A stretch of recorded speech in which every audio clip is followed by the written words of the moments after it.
વડોદરામાં કરિયાણાની દુકાનમાં ભીષણ આગ, માલ સામાન બળીને ખાખ, પરંતુ કોઈ જાનહાનિ નહીં. વડોદરાના ફતેપુરા મંગલેશ્વર ઝાપા વિસ્તારમાં આવેલી દ્રષ્ટિ કરિયાણાની દુકાનમાં વહેલી સવારે અચાનક ભીષણ આગ ફાટી નીકળતા ભારે દોડધામ મચી ગઈ હતી. આગના આ ગંભીર બનાવની જાણ થતાં જ સ્થાનિક અગ્નિશામક દળના જવાનો તાત્કાલિક ઘટના સ્થળે પહોંચી ગયા હતા અને સતત પાણીનો મારો ચલાવીને આગ પર સંપૂર્ણ કાબૂ મેળવી લીધો હતો. આ દુકાન ગીચ રહેણાંક વિસ્તારની મધ્યમાં આવેલી હોવાથી આગ વધુ ફેલાવાના ડરથી આસપાસના સ્થાનિક રહીશોમાં ભારે ભય અને ગભરાટનો માહોલ છવાઈ ગયો હતો. આ ભયાવહ દુર્ઘટનામાં સદભાગ્યે કોઈપણ પ્રકારની જાનહાનિ નોંધાઈ નથી, પરંતુ દુકાનમાં રાખેલો તમામ માલ સામાન સંપૂર્ણપણે બળીને રાખ થઈ જતાં વેપારીને અત્યંત મોટું આર્થિક નુકસાન વેઠવાનો વારો આવ્યો છે. દુકાન માલિકના સ્પષ્ટ નિવેદન અનુસાર આ કોઈ આકસ્મિક બનાવ નથી, પરંતુ તેમને આર્થિક ફટકો પહોંચાડવા રચાયેલું એક પૂર્વ આયોજિત ષડયંત્ર છે. નોંધનીય છે કે આ જ દુકાનમાં ભૂતકાળમાં 2 વખત ચોરીના બનાવો પણ બની ચૂક્યા છે, જે આ સમગ્ર ઘટનાના મૂળમાં કોઈ ગુનાહિત ઇરાદો હોવાની શંકાને વધુ પ્રબળ બનાવે છે. દુકાન માલિકનો સીધો આક્ષેપ છે કે કેટલાક અસામાજિક તત્વો તેમની દુકાન બળજબરીપૂર્વક ખાલી કરવા માટે લાંબા સમયથી આવી માનસિક અને આર્થિક હેરાનગતિ કરી રહ્યા છે. આ ગંભીર આક્ષેપો અને આગની શંકાસ્પદ પરિસ્થિતિને ધ્યાનમાં રાખીને પોલીસ તંત્રે તાત્કાલિક સ્થળ પર પહોંચીને સઘન તપાસનો ધમધમાટ શરૂ કર્યો છે.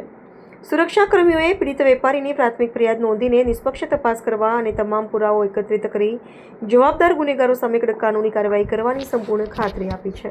અમે લોકો સંગમ સવાદ ક્વાર્ટર્સમાં રહીએ છીએ ને દુકાન અમારી મંગલેશ્વર ઝાપા નાકા પર આવેલી છે ને આયા ત્યારે તો ફોન આવ્યો અમારી પર, અમે આયા તો આગ લાગી ગયેલી હતી. પણ આગળ બી અમારે 2 વાર ચોરી થઈ હતી, પછી હમણાં બી આ આગ લાગી. એટલે અમને તો થોડો શંકાનો દાયરો છે કે ભાઈ અમારી પર આ કોઈ વ્યક્તિ અમારી પર નજર રાખે છે ને અમને અહીંયાથી હટાવવાની વાત કરી રહ્યા છે. નુકસાન અમારું 3.5 થી 4 લાખ રૂપિયા થયું છે ને અમને પોલીસ પ્રશાસનના તરફથી બી અમને કહેવામાં આવ્યું છે કે તમારી તપાસ થશે, એટલે અમને ન્યાય મળવો જોઈએ.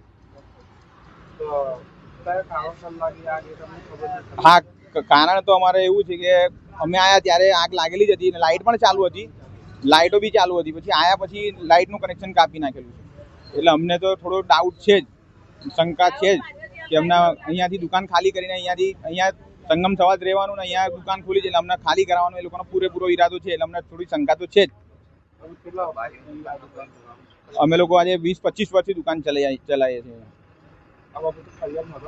હા, ફરિયાદ તો નોંધાવવી પડશે. અમારા પ્રશાસન પર પૂરેપૂરો ભરોસો છે કે અમને ન્યાય મળશે. મારું નામ સોલંકી અનિલ રમણભાઈ.